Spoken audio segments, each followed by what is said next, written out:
So there's a lot happening in the Marshall family right now. Just think I'd just share some things with you. First off, Karsten, our middle son, he turned 17 yesterday. That feels weird. Like 17, that's strange. I remember being 17, I'm like, all right, I can go to an R movie. Hopefully that's not what he's thinking. Or our daughter, Hannah, yesterday, she marched in the Hall of Fame parade. This is kind of like our birthright here in Northeast Ohio, right? Like, you get to go to the Hall of Fame parade. We almost got rained out. It was a little intense. A couple weeks from today, Joseph, our oldest, heads to college. Oh, man. And so I had a moment this last week. I had come home from a late night meeting here. I got home at like 7:30 or something like that and hadn't seen anybody all day. So I go upstairs and there's Joseph in his room and he's packing up his stuff. And so like I had this moment where I totally was like flooded and I went like, hey, no, stop this right now. You cannot do this. I am not ready for this. So we had this whole conversation and I'm like, no, Mom and I want to help you with this. Really, I was going, I am not emotionally ready to see you putting all this stuff in bags. It's funny, the dominant metaphor in the New Testament for understanding church is family. You feel things when you're part of a family. Some things you didn't expect. You feel things. You're supposed to grieve and you're supposed to honor and you're supposed to weep and you're supposed to feel things as part of a family. So hard to do, isn't it? Well, that's kind of where we're going to be this morning. In 1 Timothy. We're continuing through 1 Timothy, and this morning we're going to try and take on a giant chunk of chapter 5, where Timothy is told what to do with a very specific group as part of his church family, widows. Widows. And when we think about the New Testament teaching of widows, is this just like helping old ladies cross the street in Jesus' name? Is that what we're trying to do here? Is widow care in the New Testament just like a religiously toned social thing that no, there's much more to it than that. And this is a beautiful, beautiful section of Scripture. And we're going to get to it in just a second. But before we get to talking about widows, Paul's going to get in the deep weeds. But before he does, he has a few words that function like a banner over this whole chapter, and they are intensely family words. Here's what he says, 1 Timothy chapter 5, verse 1. You can turn there, flip there, scroll there, or follow along on the screen behind me. He's going to talk about just general relationships. Here's what he says. He says, do not rebuke an older man. Remember, Timothy's young, probably in his 30s. But encourage him as you would a father. Younger men, treat them like brothers. He continues. Older women, mothers. Younger women as sisters in all purity. These two verses function like a banner over this entire chapter, I think. And we read that and we have this, maybe you have the same reaction that I do, that you go, oh, that's so cool. Look at church like mothers and sisters and fathers and brothers. Like, isn't that what we're about here? And so, yes, that's true. But I think our familiarity with that image of church as family keeps us from seeing how countercultural that idea actually is. And so, warning, deep water approaching, and then we're going to continue in the text. The dominant teaching in the first century about how you're supposed to relate to other people, it was not family. Here is a sample of the dominant teaching about human relationships across gender lines in the first century. This comes from a book that was written just a little bit before the time of Jesus. Just listen to how male-female relationships are characterized here. Okay? This is not in the Bible. This is something outside the Bible, but it was read in churches. Listen. Do not surrender your dignity to any woman. Keep away from other men's wives, or they will trap you. Don't keep company with female musicians, okay? They will trick you. When you see a good-looking woman, look the other way. Don't sit down to eat with another man's wife or join her for a drink. Why? You may give in to the temptation of her charms and be destroyed by your passion. That's the dominant teaching about how men and women should interact with each other at the time of Christ in the first century. And into that atmosphere, what do we get? Mothers and sisters, all purity. Here's what I want us to see before we even get any deeper into 1 Timothy chapter 5. 1 Timothy chapter 5, verses 1 and 2, those verses we just read, this is the redefinition and in some senses the return of gender roles God's way. Paul's saying, Timothy, make sure your church knows that women are neither objects to be used nor temptresses to be feared, but because of the transformative work of the gospel, they become mothers and sisters. And so we ascribe them that dignity. What a heading. The same thing goes for fathers and brothers. The first century was a competitive one. Let's not forget that this was the culture that gave birth to the Olympics. Competition is embedded, and so Paul takes the same tack. He says, no, those older guys are not just old guys that you put out to pastor, and those younger guys are not your competition. No. They are fathers and they are brothers. What a beautiful vision for a church, right? So, with family as the banner heading, Paul now turns his attention to a very particular subgroup, and this is where we're going to spend the rest of our time this morning, in widows. Now, couple statistics for you if you're a note taker. There are 1,633 words in 1 Timothy. 20% of them are devoted to widow care. That tells me two things. That widow care is something every church must do. If he's going to take up almost a fifth of his gospel or a fifth of his epistle to talk about this, that's a big deal. But it also tells me that this is something that takes a lot of thoughtfulness to do well. So here's where we're going. First, we're going to talk about why widow care is so important, okay? And you'll see this is much more than helping old ladies cross the street in Jesus' name. Much deeper. Why is this so important? Then, we're going to get right to Timothy. Who are we talking about here? You'll find that widows in the first century, as it's today, this is not a monolithic, homogeneous group. So who are we talking about? And then lastly, I want to wrap up. We're going to talk about how do we actually do this? How do we care for widows in a way that is representative of the heart of the Lord? And then we're going to share in communion today, which I think is incredibly appropriate when we talk about church being family. So, for you note takers, we're going to start with the why. 3 reasons why you should care for widows. Why does this matter? It's much deeper than it's a nice thing to do. So I want to give you 3 reasons right up front before we even get to the text. First, caring for widows strengthens the church. Caring for widows strengthens the church. I want to take you to the first place that we see widows in the New Testament, and it's in Acts chapter 6. Let's read this. You can follow along. Acts chapter 6. Now, in these days, what days? The early days of the church. When the disciples were increasing in number, okay, so the church is growing, a complaint by the Hellenists, or that is the Greek members of the church, arose against the Hebrews, those of Jewish origin. Why? Because their widows were being neglected in the daily distribution.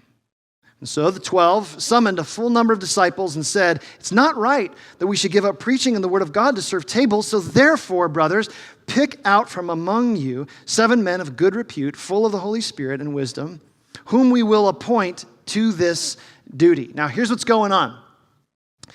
This is the early church. These are our spiritual great-great-grandparents, and the church is just taking their first steps. They're like a toddler at this point, and they're starting to stumble a little bit. Why? Because it says, some widows are being neglected. Now stop for a second.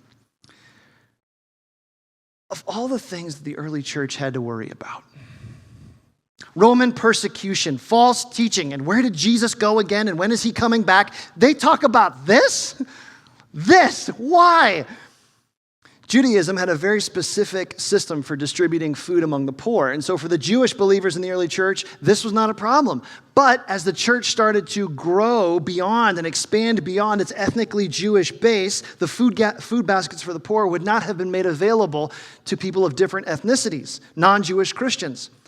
The problem gets serious. And so what did they do? Our spiritual ancestors fed people for the glory of Christ and the unity of his church. Get this. Widow care became part of the vehicle that God chose to bring ethnic diversity to the early church. Isn't that fascinating? They saw this as an opportunity to care for the vulnerable, and they said, okay, let's go. The principle, when God's people extend care, God blesses. So that's the first reason why this matters. Second reason why widow care is so important is caring for widows embodies God's heart. That's a strong statement. What do I mean? Psalm 68 verse 4 says this, "Sing to God, sing praises to his name. Lift up a song to him who rides through the deserts. His name is the Lord. Exalt before him." Well, what's he like? He's the father of the fatherless. Protector of widows is God in his holy habitation. And then Psalm 46 verse 9, almost the exact same image. The Lord watches over the sojourners. He upholds the widow and the fatherless. So this defender of the defenseless is part of God's identity. This is who he is. And then you look into the New Testament, this is carried on in Jesus, right? Because he raises a widow's son in Luke 7. He chastises those who rob widows in Matthew 23. There's something about the vulnerable that prick God's heart. But now having said he's like that, God pushes further and he commands his people to follow suit, to embody his heart in our actions. Get this, in Deuteronomy 14, it says this. Remember, this is an agrarian society. They're all farmers. Most of us are not. But here's what he says. "At the end of every 3 years, you shall bring out all the tithe of your produce in the same year and lay it up within your towns. And the Levite, because he has no portion or inheritance with you, and the sojourner, the fatherless, and the widow, who are within your towns, shall come and eat and be filled, that the Lord your God may bless you in all the work of your hands and all that you do." Fascinating. Similarly, Deuteronomy 24:19, very similar command, says this, "When you reap the harvest in your fields, and you forget a sheaf in the field," like you realize you left some produce out there, "don't go back and get it. It shall be for the sojourner, the fatherless, and the widow, that the Lord your God may bless you in all the work of your hands." Well, what if we don't do that? What if we just kind of go, let them fend for themselves? Exodus 22, get this. "You shall not mistreat any widow or fatherless child." Well, what if we do? "If you mistreat them, and they cry out to me," this is God speaking, "I will surely hear their cry. My wrath will burn, and I will kill you with the sword, and your wives will become widows, and your children fatherless." Holy moly. Here's what I want us to see. There is a connection between how God's people care for the vulnerable and how God blesses them. It's a big deal.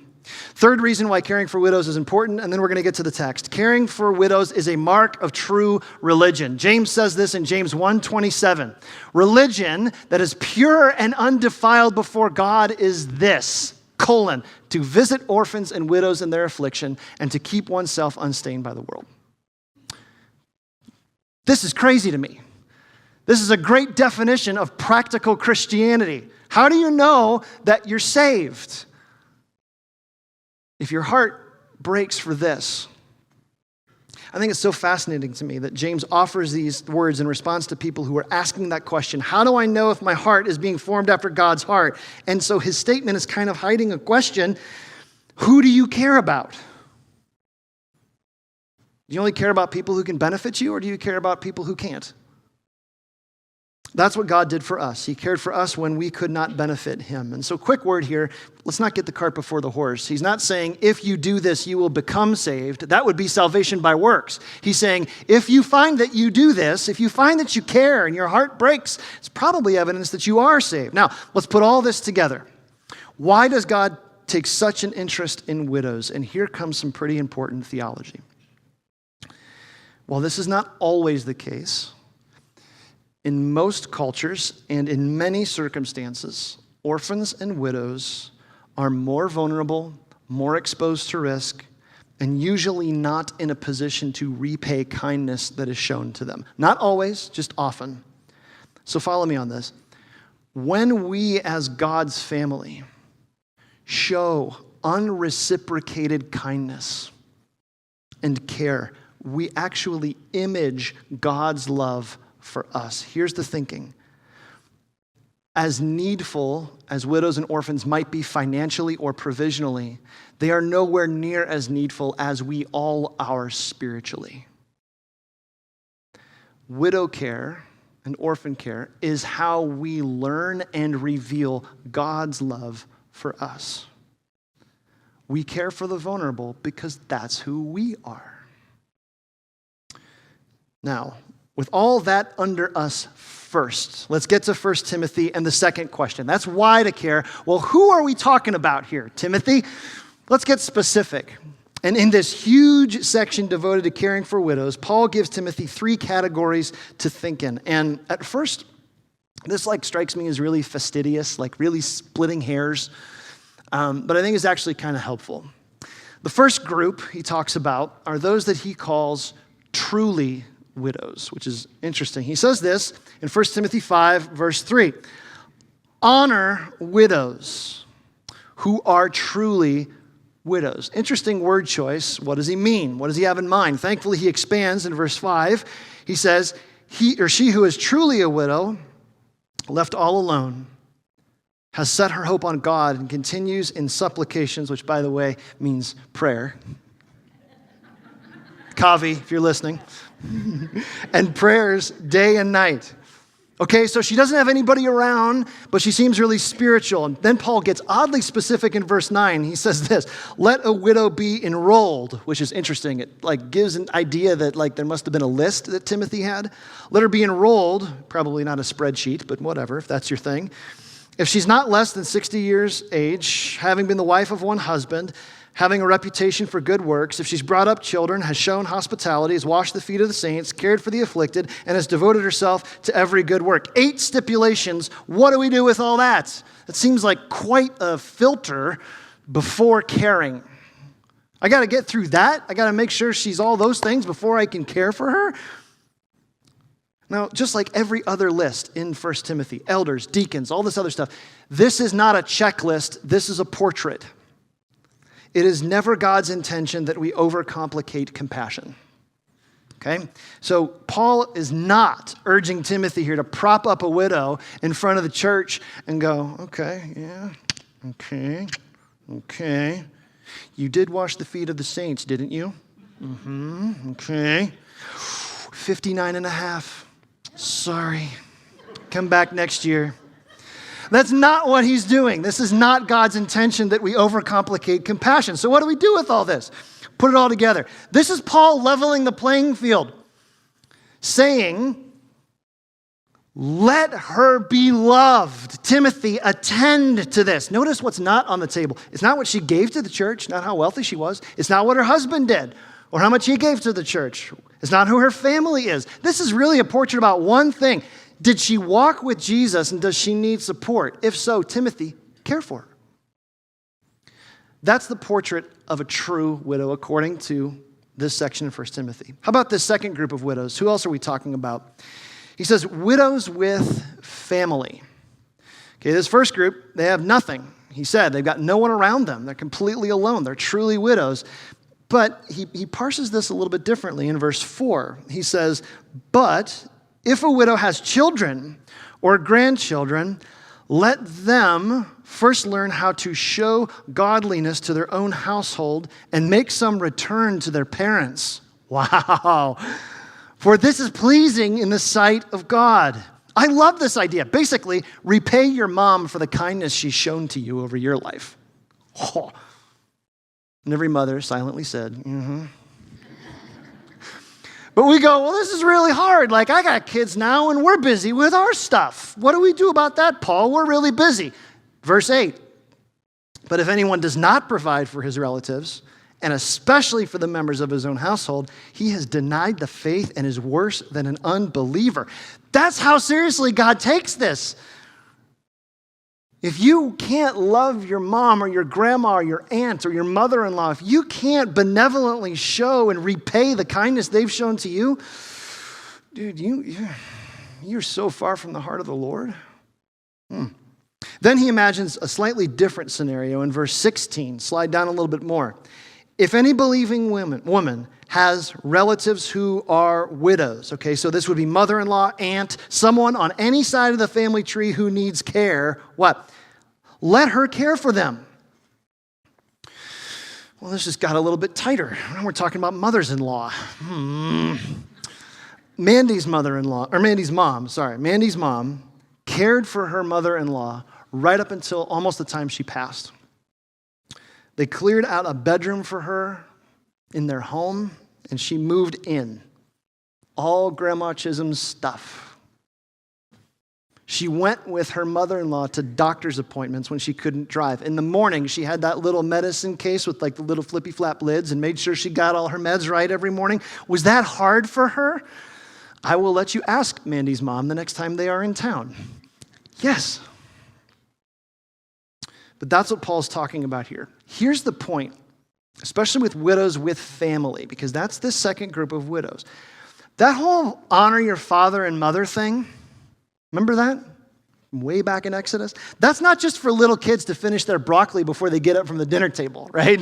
We like to leverage that. Well, it says honor your father and your mother, so finish your broccoli, clean your room, and do what I say. That command extends into adulthood to include things like if she's your mom or your grandma or your mother-in-law, if she's a widow, check in on her. Go to her doctor's appointments with her. Mow her grass if she needs that done for her. If she has to move in with you, that's part of the deal. Make sure she's cared for. We're going to get to this third group in a minute, but before I do, I'm going to say something that's a little politically incorrect, and you can email me later. As women age in our culture and in Timothy's culture, they often become more vulnerable. That's the politically incorrect part. So, more susceptible to scams, more vulnerable to be taken advantage of. That's just a thing. And I know that may not be a popular comment, but in my experience as a pastor, it's absolutely true. And what I want us to see here is that it is God's design that the vulnerable be protected. And Paul is telling Timothy that a widow's primary line of support ought to be her family, the kind of family that steps in to provide meaningful protection and care. And if she doesn't have that, the church becomes that. What a beautiful picture. Isn't that amazing? So countercultural. Basically, if your mom is a widow, or your grandma's a widow, and you want to please God in your relationship with her, show up. That's what he's saying. Those are the first two groups, okay? So you've got truly widows, widows with family, and then a third group, younger widows. And this is where things get conflictual. You ready? We're going to take this one in one chunk. Just buckle up. Here's what he says. Refuse to enroll younger widows. Hard line. Why? For when their passions draw them away from Christ, they desire to marry, and so incur condemnation for having abandoned their former faith. What? Besides that, they learn to be idlers, going about from house to house. And not only idlers, but also gossips and busybodies, saying what they should not. Oh my goodness. So I would have younger widows marry, bear children, manage their households, and give the adversary no occasion for slander. For some have already strayed after Satan. Holy smokes, what is he talking about here? Marriage is better than Satanism. Is that what he means? Gosh, this is dark and spooky. What could he possibly mean here? And I'll be honest, when I read that at first, it sounds really chauvinistic. It sounds really condescending, really unfair, really insensitive. And I go Paul, I guess that could describe some widows, but all of them? All young widows are this way? I read that and I'm this cannot come from the heart of the God that I know. This sounds so general. It sounds so alarmist. It sounds so condescending. And is Paul imagining marriage as some restraint against sinful young women? Get married and you won't sin as much. And it almost sounds punitive. He says, don't enroll them. Why? Because they gossip. So don't give them food? Okay, 3 quick points of clarity, and then we're going to move off of this one. First, and I think this helps me, so I think it'll help you. We should see Paul's words here specifically. Okay? It's likely that Paul is addressing a very specific problem in Ephesus at that time. So he is observing something that's actually happening in Timothy's church. Here's the situation. There seems to be a group of young widows who, for whatever reason, have let go of Jesus and they're walking away from the faith. And so we should probably not see Paul's words here as prescriptive for what every church ought to do everywhere, but particularly and specifically what this church in Ephesus should do in this time. Okay, that's one thing I think that helps to make sense of what Paul's saying here. Second point of clarity, we should see Paul's words here culturally. In Timothy's day, marriage was less romantic and it was more economic. You didn't get married because you fell in love. You got married so you didn't starve.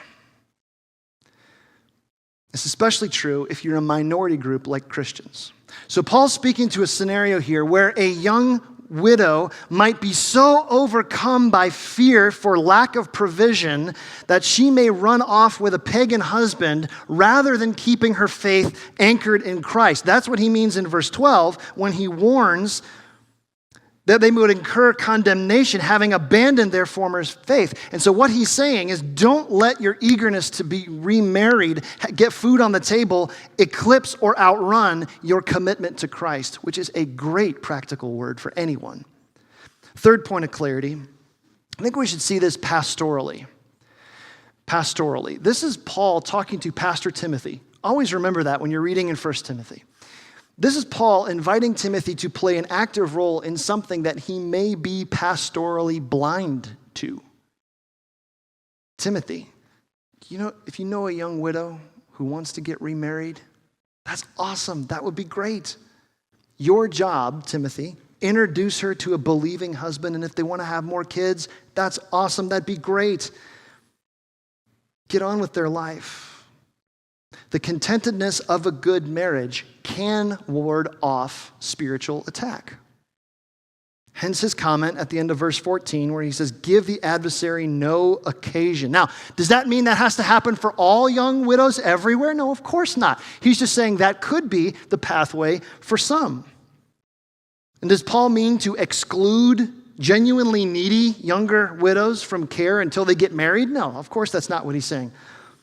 Paul's imagining a scenario where Timothy would step up and help younger widows who want to remarry rather than ignore them, thus leaving them to the world and figure it out on their own. So I think it's wise to see Paul's words here specifically, culturally, and pastorally. Now, with all that said,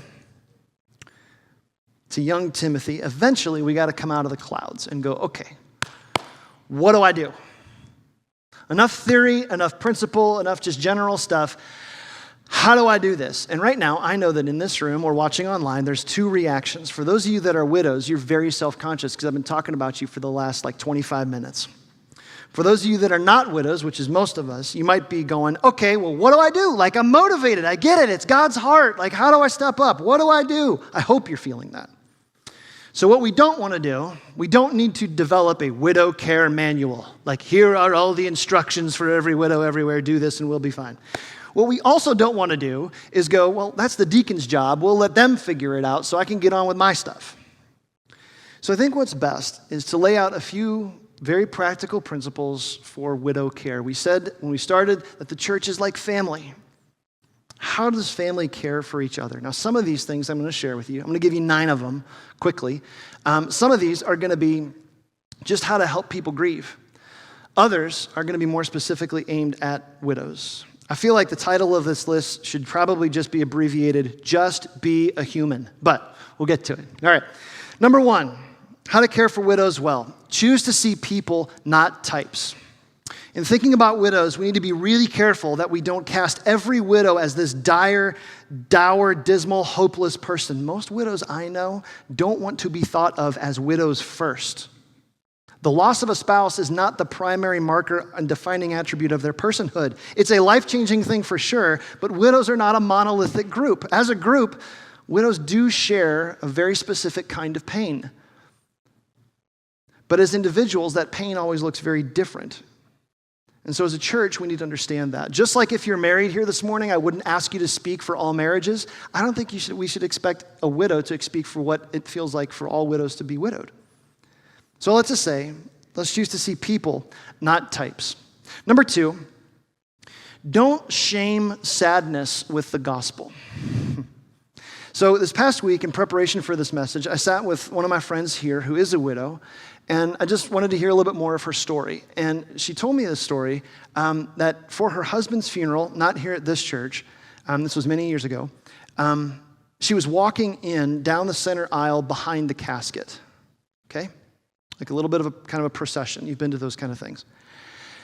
And she's sobbing, which is normal. And then a couple days later, she got a letter from a friend and legitimately said, "Why are you crying? Don't you have the hope of the gospel? He's in heaven." And to the point of like doubting her salvation. And she goes, "I really wonder if you know the hope of the gospel." That happens more often than we would think. Now, we're gospel people here, and we love the gospel. We love that the gospel has changed us and gives us hope, right? So if you're the kind of person that has this like inner drive, this insatiable need to make a beeline for the gospel, anytime you see pain, please understand that pain is normal, even for hopeful Christians. We've got to say that. Pain is not the opposite of hope. Most often, it is the pathway to hope.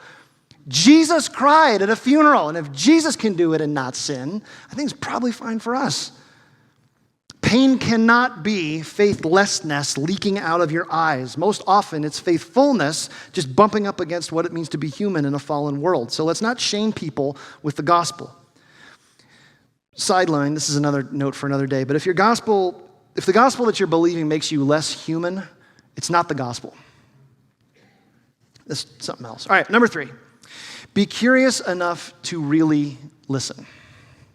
I saw something the other day that I thought was pretty intriguing. I wanted to read this to you. When you choose a spouse, you are choosing your eating companion for about 20,000 meals, your travel companion for about 100 vacations, your career cheerleader and your retirement friend, and someone about whose day you will have to ask 18,000 times. Some of you, it makes you rethink marriage.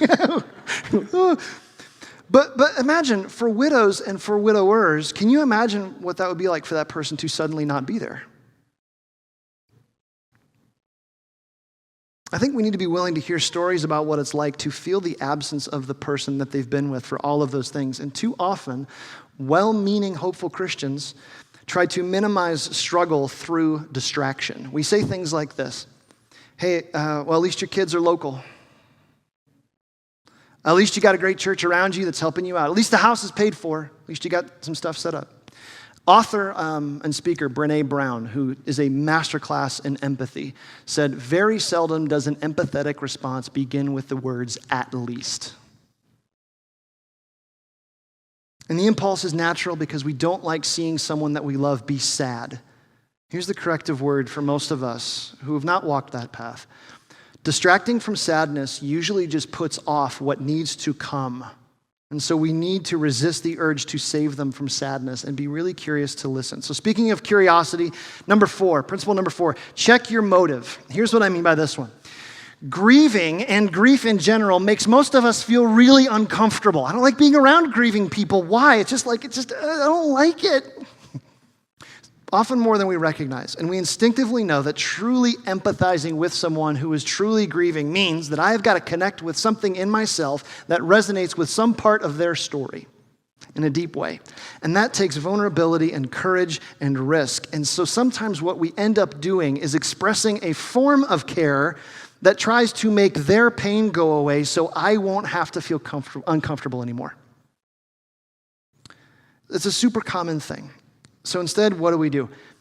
Be genuinely curious about them. Widows are not, and anybody who's grieving, is not a puzzle for us to solve. They're just people for us to love. So ask yourself, before reaching out, why am I reaching out? Do I genuinely care for them, or is this about me? Spinning off of that, number 5, don't have your plan for their grief. Common tale that I hear a lot, and sometimes this is internal and sometimes it's external. Something like this, well, I mean, it's been 2 years. Or it's been 5 years. It's been 10 years, as if to imply like, aren't you over this yet? Sometimes it actually comes the other way with people who are young and they lose a spouse and they get remarried and somebody says something horrible like, it's only been 6 months. How could you even think about getting remarried? Do you know how dishonoring that is? What's the source of that? A lot of that sometimes is, I don't think that I would be feeling that way, so I don't think you should be feeling that way. So a quick corrective word. Do not have a plan for what grief looks like for somebody else. Instead, commit to being present when grief chooses them in that moment. And you have to acknowledge that when grief chooses somebody, it's probably going to be at a time that's very inconvenient for me. But that's what love is. Grief does not follow my plan. They don't need my plan. What they need is presence. So, switching over to a couple more proactive ideas, I'm going to give you 4 more really quickly. Initiate care. Initiate care. There's this great movie that came out in the 90s called Dead Man Walking, where Susan Sarandon plays the part of a nun, which I've often thought is like hilarious and very odd. And she cares for this family who has just lost a child in a murder case. And she's a nun, and she reaches out to the dad, and she says to the dad, she says, if you need anything, just call me. I've said that to people. The dad looks right back at her, and he says, sister, I want you to think how arrogant that sounds. That line of dialogue has always stuck with me. If you need anything, call me. I'll be over here. Just call me. When someone we love is in pain, expecting them to initiate contact can often feel very unkind. And so initiating contact on our side sounds like this. Hey, you've been on my mind. I'm just checking in with you. How is today going? It can be a text conversation just to say like, hey, we're mulching our front yard. We've got a little extra mulch. Can we come over and help you out? It could be an invitation in church to be like, hey, you want to come sit with us this morning? We'd love to have you sit with us. Number seven, step into a need that considers who they are. I love that our church, we love to respond to needs. We are a generous church. We're a caring church. But let's pull this back to the text real quick. Unlike Timothy's culture, where widows are predictably more marginalized, widows in our world have a wider spectrum of needs. Okay, so in the first century, if you're a widow, you were pretty much done. Like, that's why he spends a fifth of his letter writing to widows. Not always true today. Some widows are very well provisioned for financially. It's great. Some widows are well provisioned relationally. So don't assume that every widow is destitute or she can't mulch her flower beds or that she has no family support. In Timothy's day, maybe, but not always true here. And so one of the best ways to step into a need that considers who they are is to learn who they are. Number 8, this one will be quick. Consider your everyday rhythms and spaces. Here's what I mean. No one wants to feel like they're a project, especially widows. Like, we have never talked before. Why are you calling me now? That just like pushes it further. Or a lot of times, those of us who care, we work so hard to not screw it up, we end up screwing it up. And so I think a wise principle is to slow down long enough to see who's already in your life and how you might step closer to them. You're not responsible for all widows and orphans, but you are responsible for those that you know. So who's already in your life that you can extend practical care for? Number 9, and this will be the last one we'll hit. Care enough to care imperfectly. No one knows how to care for another person perfectly unless you're Jesus, and you're not, so. This is just a sinner caring for another sinner. I need to be willing, and we need to be willing, to let people receive your imperfect care and actually extend grace. You don't have to try to put that pressure on yourself. Suffering people know that you don't know what to say. Silence, though, is usually worse. And so in my experience, and my word to you, it's better to awkwardly stumble through something you sincerely mean than to try to say something perfect that you don't mean. I think the summary here is just be sincere and please be a human. So here's where I want to go. I think it is so great that our rhythms here at North Canton Chapel allow us to celebrate the Lord's Supper and communion when we do. And there's so many times, I don't know if you've had this experience, where like the word that we just happen to preach follows right into this idea of sitting around a shared table together. And so we're going to celebrate communion in just a few moments. But I want to draw this back to where we started. Widow care is not just helping nice old ladies cross the street. Widow care is about saying, you know what, there's somebody who needs care in my life, and I can be a visible representation of the love of God to them. And as we turn our thoughts toward communion, consider this. God cared for us at our most vulnerable, and he extended to us a gift of care that is remarkable.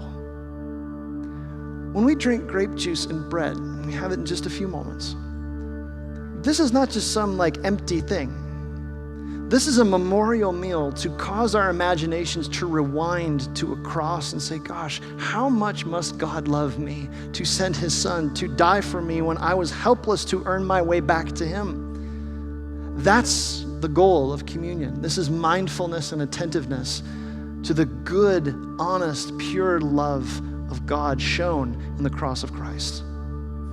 So a couple instructions. Deacons, if you guys would come on forward, they'll begin passing, and once you get to where you got to go ahead and start passing the trays. If you're a believer, this is for you. If you've trusted Christ, this is for you. And if you're not, or if you don't know that you are, just let the plate pass you by. That's okay. There's a double cup. There's bread on the bottom and juice on the top. And if you call North Canton Chapel home, you know this, but I'd invite you just to hold on to those for a few moments and remember that God cared for us when we were vulnerable and powerless. And that is our call as a church to live as family with each other in these days. So take a few moments just with the Lord, and then I'll come back up and we'll take the elements together.